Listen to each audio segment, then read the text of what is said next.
Baik, Assalamualaikum warahmatullahi wabarakatuh.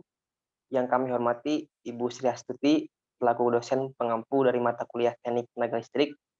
Perkenankan kami dari kelompok 7 untuk memaparkan hasil review jurnal kami yang berjudul Empirical Analysis of Turbine and Generator Efficiency of a Vico Hydro System.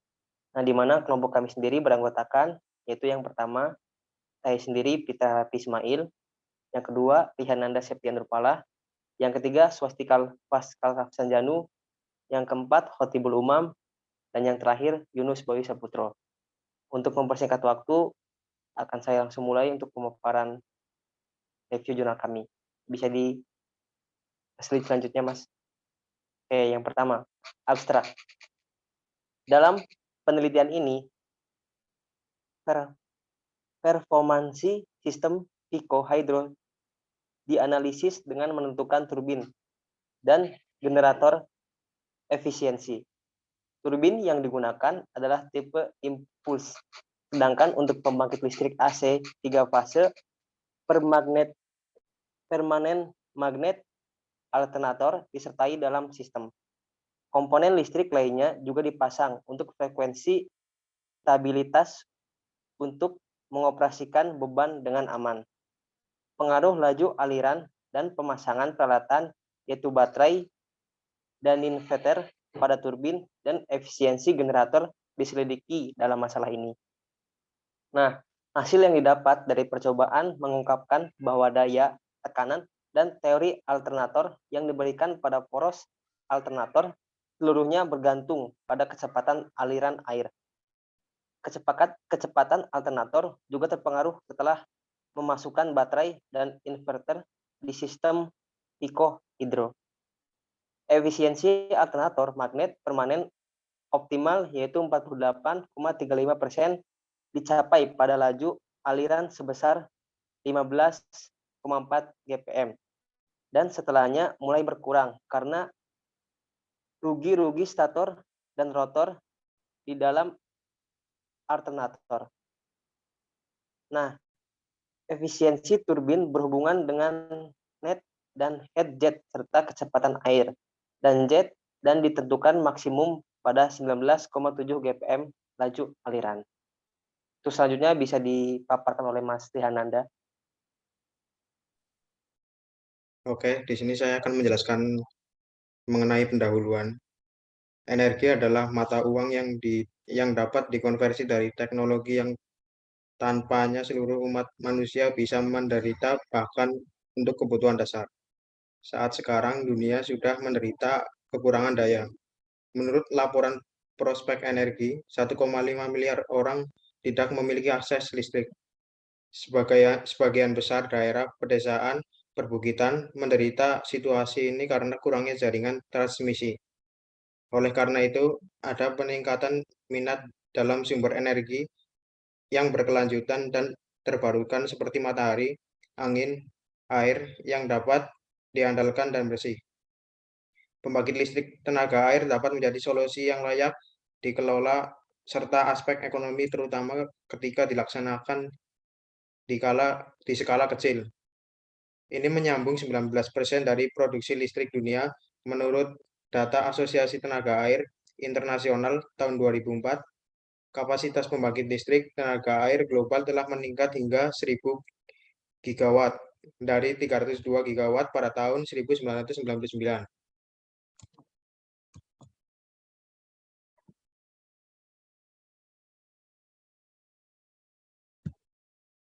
Yang selanjutnya, pembangkit listrik tenaga air kecil tidak memiliki dampak apapun pada kehidupan akuatik. Pembangkit listrik tenaga air kecil kebanyakan run of river, jadi tidak memerlukan bendungan struktur sebagai gantinya. Penghalang kecil yang disebut bendung dapat dibangun untuk mengarahkan dan mengontrol aliran air. Rentang daya keluaran untuk tenaga air adalah 2,5 dan 25 megawatt. Ada kategori lebih lanjut dari tenaga air kecil, mini hidro, kisaran kurang dari 2 megawatt, mikro hidro, kisaran kurang dari 500 kilowatt, dan pico hidro di bawah 10 kW. Prinsip pembangkit listrik tenaga air terletak pada konversi head kotor menjadi energi mekanik dan listrik, sehingga daya yang tersedia secara langsung sebanding dengan laju aliran dan head hidrolik bersih. Selanjutnya akan dijelaskan oleh teman saya. Silakan Mas Pascal. Ya, selanjutnya mengenai metodologi. Pengaturan eksperimental didasarkan pada sistem yang digunakan dengan beberapa peralatan listrik tambahan ditambahkan ke dalamnya. Akun misal Liebman jet pada efisiensi turbin tidak dipertimbangkan, namun no saja disejajarkan di tengah bilah turbin untuk memanfaatkan maksimum daya poros turbin. Peralatan yang digunakan dalam percobaan ini adalah permanen 3 fasa magnet alternator, turbin Pelton, pompa sentrifugal, transducer tekanan, sensor laju aliran, laser tachometer, baterai, penyarah, inverter, multimeter, timbangan tampilan meter, dan beban. Spesifikasi mereka ditunjukkan pada tabel 1, skema untuk percobaan pengaturan ditunjukkan pada gambar 1.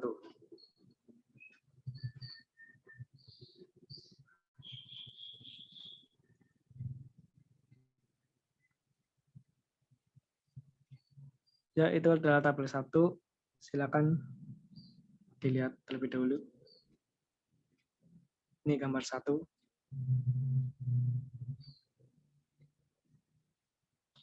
Ya, masuk ke perhitungan matematis. Efisiensi turbin dan generator menentukan keseluruhan sistem pertunjukan.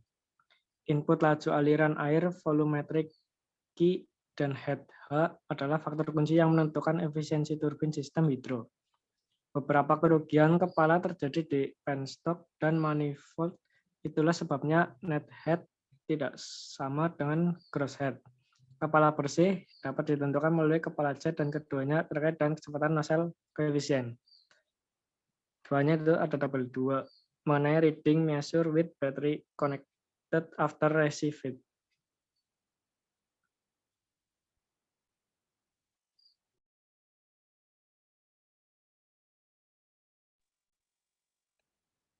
Ya, selanjutnya untuk hasil dan diskusi, tegangan baterai yang diukur dengan multimeter adalah 12,51 volt DC sebelumnya menjalankan sistem.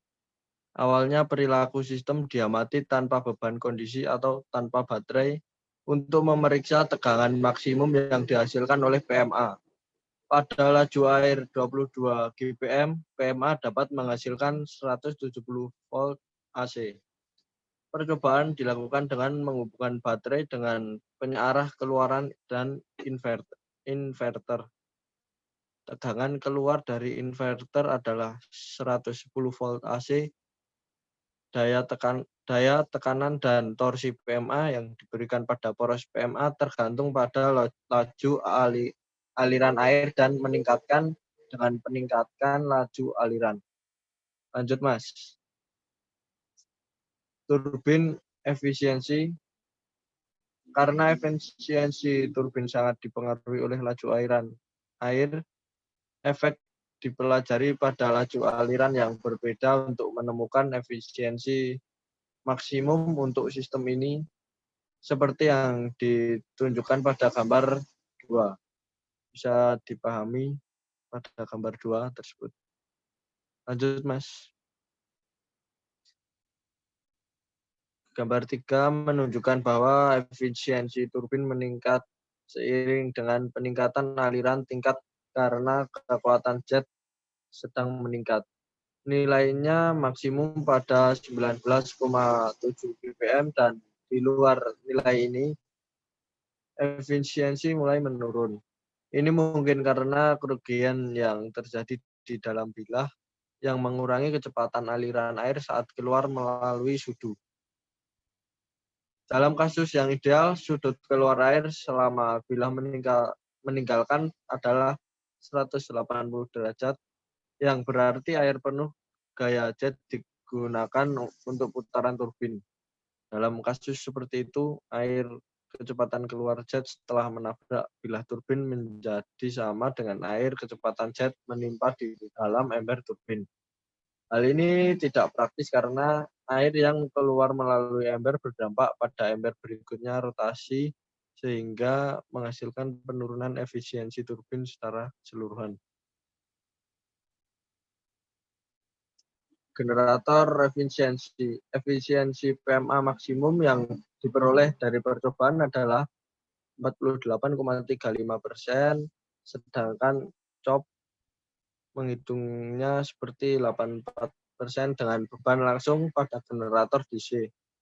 Dalam hal ini kerugian konversi mendominasi karena penyearah yang mengubah output AC dari generator ke DC dan inverter yang mengubah output DC dari baterai ke AC lagi. Ini berkurang efisiensi PMA secara keseluruhan. Efisiensi PMA maksimum 48,35% dicapai pada laju aliran dari 15,4 GPM dan setelah itu mulai menurun. Bisa dilihat gambar 3.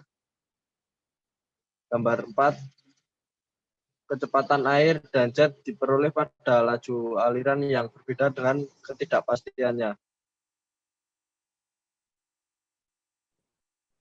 Ya, saya akan melanjutkan mengenai kecepatan pipa dan jet. Kecepatan pipa VP dalam pipa loop aliran dan kecepatan jet VJ di keluar nozzle dihitung pada laju aliran yang berbeda. Laju aliran maksimum yaitu 5,16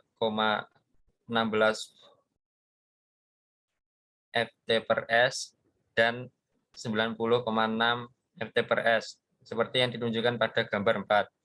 Untuk mengontrol variasi frekuensi karena laju aliran air yang bervariasi, baterai dipasang yang dapat mengambil keluaran DC yang diperbaiki untuk menyimpan muatan dan meneruskannya ke inverter untuk AC konversi sehingga menghasilkan pencapaian efisiensi yang lebih rendah dibandingkan dengan percobaan COP. Analisis ketidakpastian. Peralatan yang digunakan dalam percobaan setup dengan akurasi membaca mereka ditunjukkan pada tabel 3. Bisa dilihat pada tabel 3. Ketidakpastian terukur dalam laju aliran menimbulkan kesalahan dalam kecepatan air di dalam pipa dan sebagai konsekuensinya, ketidakpastian meresap ke dalam kecepatan pancaran seperti yang ditunjukkan pada gambar 4. Ketidakpastian yang dihitung dari kecepatan pancaran menimbulkan ketidakpastian dalam head bersih yang secara tidak langsung mempengaruhi nilai jet head. Ketidakpastian di kepala jet dan nilai laju aliran massa berdampak pada nilai yang dihitung dari kekuatan jet yang bekerja sama dengan kekuatan poros, memperkenalkan ketidakpastian dalam efisiensi turbin seperti yang ditunjukkan pada gambar 4. Demikian pula, ketidakpastian terukur dalam RPM, tegangan, dan besaran arus mempengaruhi besaran yang dihitung poros dan daya listrik yang menghasilkan kesalahan dalam efisiensi generator seperti yang ditunjukkan pada gambar 3. Lanjut, Mas. Parameter dengan ketidakpastian terukur dan terhitung ditunjukkan pada tabel 4.